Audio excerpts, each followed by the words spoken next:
गरीब का जादुई कटोरा। एक गांव में एक आदमी रहा करता था।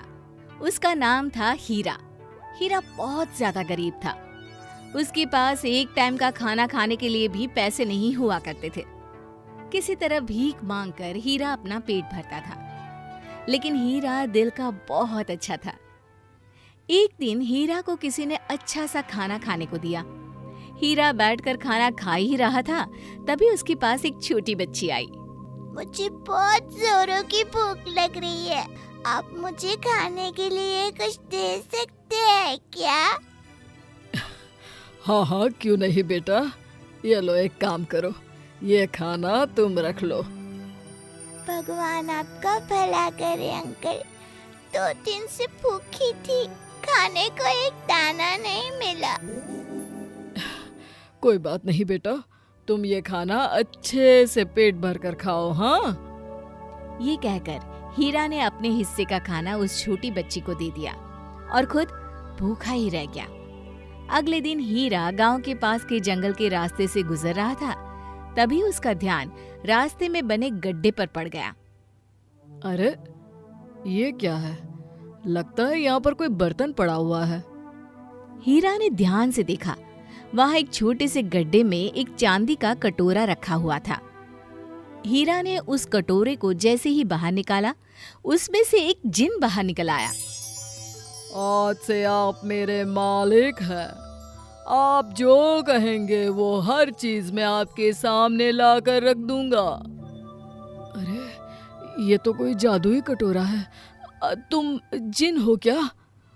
जी हाँ, ये एक जादुई कटोरा है और ये सिर्फ उन्हीं लोगों के लिए काम करता है जो लोग सच्चे और अच्छे होते हैं।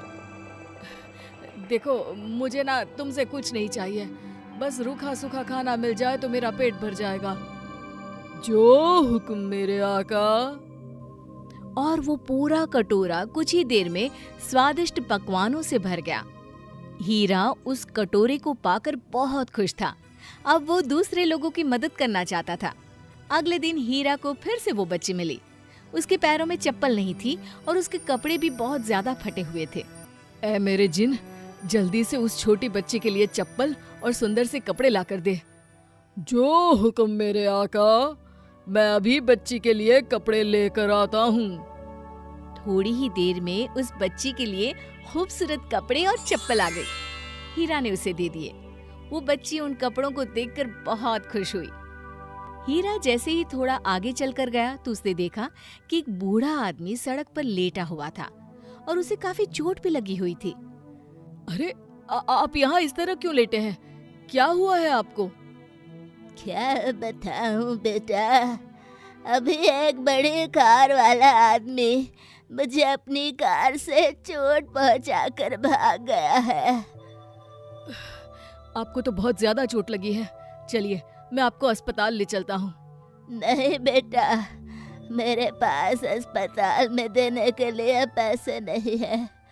बहुत गरीब हूँ मैं और मेरा कोई अपना भी नहीं है। मुझे मेरे हाल पर यहीं छोड़ दो। नहीं नहीं, मैं आपको इस तरह छोड़कर नहीं जा सकता। मैं आपकी मदद करूंगा। और फिर हीरा ने अपने जादुई कटोरे से कहा, ए मेरे जिन, इस गरीब आदमी को ठीक कर दो। जो हुक्म मेरे आका, मैं अभी दवाई और अच्छे कपड़े दे देता हूँ। कुछ ही देर बाद उस गरीब आदमी के पास दवाइयाँ और कपड़े आ गए, जिन्हें पाकर वो बहुत खुश हुआ और उसने हीरा को ढेर सारे आशीर्वाद भी दिए। भगवान तुम्हें हमेशा खुश रखे बेटा। एक दिन दोपहर के वक्त जब हीरा उस कटोरे से अपने लिए खाना मांग रहा था, तो जंगल में छुपे कुछ बदमाशों ने उसे देख लिया और वो हीरा के पास आए। तुम्हारा ये जादुई कटोरा हमें दे दो, वरना तुम्हारे लिए अच्छा नहीं होगा। कौन हो तुम लोग? और मैं तुम्हें अपना जादुई कटोरा नहीं दे सकता। इससे मैं गरीब और परेशान लोगों की मदद करता हूँ। अगर तुमने हमें ये जादुई कटोरा नहीं दिया तो तुम्हें अपनी जान से हाथ धोना पड़ेगा। हम तुम्हें मार देंगे। लेकिन तुम इस जादुई कटोरे का करोगे क्या? आखिर ये तुम्हारे किस काम का? इससे हम बहुत सारे पैसे मंगाकर मजे की जिंदगी जिएंगे। और हमें चोरी करने की भी जरूरत नहीं पड़ेगी। लेकिन ये जादुई कटोरा किसी भी गलत काम में तुम्हारी मदद नहीं करेगा। कोई बात नहीं, अगर हमारे करने से नहीं करेगा तो तुम्हारे कहने से तो करेगा ना। और इसके बाद वो बदमाश हीरा और उसके कटोरे दोनों को लेकर अपने अड्डे पर चले गए। वहां जाकर उन्होंने हीरा से कहा, अब तुम जल्दी अपने जादुई कटोरे से कहकर 1 लाख मंगवा लो। ए मेरे जिन, जल्दी से 1 लाख रुपए लेकर आ। लेकिन उस जादुई कटोरे के जिन ने कोई जवाब नहीं दिया। तुम दोबारा अपने जिन से पैसे लाने के लिए कहो, वरना हम तुम्हें मार देंगे। ए मेरे जादुई जिन, जल्दी से 1 लाख रुपए लेकर आ। लेकिन इस बार भी जिन का कोई जवाब नहीं आया। देखिए, मैंने आप लोगों से पहले ही कहा था कि ये जादुई कटोरा सिर्फ अच्छे काम करने में हमारा साथ देता है, और तुम लोग इन पैसों का इस्तेमाल गलत काम के लिए करना चाहते हो। लगता है तुम्हारा जादुई जिन इस तरह हमारी बात नहीं मानेगा जब तक हम तुम्हें तकलीफ नहीं पहुंचाएंगे। और ऐसा कहकर उन बदमाशों ने हीरा को रस्सियों से कसकर बांध दिया। रात हो गई थी।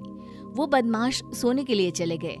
हीरा के पास वो जादुई कटोरा रखा हुआ था और सारे बदमाश गहरी नींद में सोए हुए थे। तभी अचानक रात को जादुई कटोरे से जिन निकल कर आया और उसने हीरा से कहा, मेरे मालिक, आप इतनी तकलीफ में हैं। आप दिल के बहुत अच्छे इंसान हैं। मैं जल्द ही आपको यहाँ से आजाद कर दूंगा। कुछ देर बाद हीरा की सारी रस्सियां अपने आप खुल गई और वो उन बदमाशों के अड्डे से बाहर निकल गया। मुझे लगता है अब तुम्हें वापस अपनी जगह चले जाना चाहिए। अगर तुम मेरे साथ रहे तो कुछ गलत लोग तुम्हारे जरिए मुझसे गलत काम करवाने की कोशिश करेंगे। मैं अपनी जिंदगी में बहुत खुश हूँ। मुझे और कुछ नहीं चाहिए। जो हुक्म मेरे आका, मैं वापस चला जाता हूँ। लेकिन नियम के अनुसार जाने से पहले आपको मुझसे कुछ न कुछ मांगना होगा, वरना मैं यहाँ से नहीं जा पाऊंगा। ठीक है, अगर ऐसी बात है तो तुम जाने से पहले मुझे कोई ऐसी शक्ति देकर जाओ जिससे मैं भूखे और गरीब लोगों की मदद कर सकूं। इससे ज्यादा मैं कुछ नहीं चाहता। ठीक है, जो हुक्म मेरे आका, ये लीजिए। हीरा ने देखा कि उसके झोपड़े के आसपास जमीन में बहुत सारे फल और अनाज वाले पेड़ पौधे उग गए थे। ये देखकर हीरा ने पूछा, ये तुमने क्या किया जिन? मालिक, मैंने आपकी इच्छा को पूरा किया है। इन फल और अनाज की मदद से आप भूखे लोगों की जरूरत को पूरा कर सकते हैं और ये आपसे कोई छीन भी नहीं सकता। तुम वाकई में बहुत समझदार जिन हो। तुमने मेरी बहुत मदद की है और इसके लिए तुम्हारा शुक्रिया। मेरे मालिक, ये एक जादुई खेत है।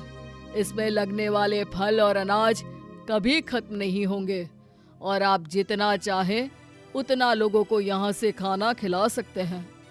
आप दिल के बहुत अच्छे इंसान हैं और मैं सिर्फ अच्छे और सच्चे लोगों की ही मदद करता हूँ। इसके बाद वो जिन वहां से चला गया और हीरा अपनी झोपड़ी के आसपास उगे हुए फलों और अनाज के खेत में खूब सारी खेती करके गरीबों को भोजन देने का काम करने लग गया।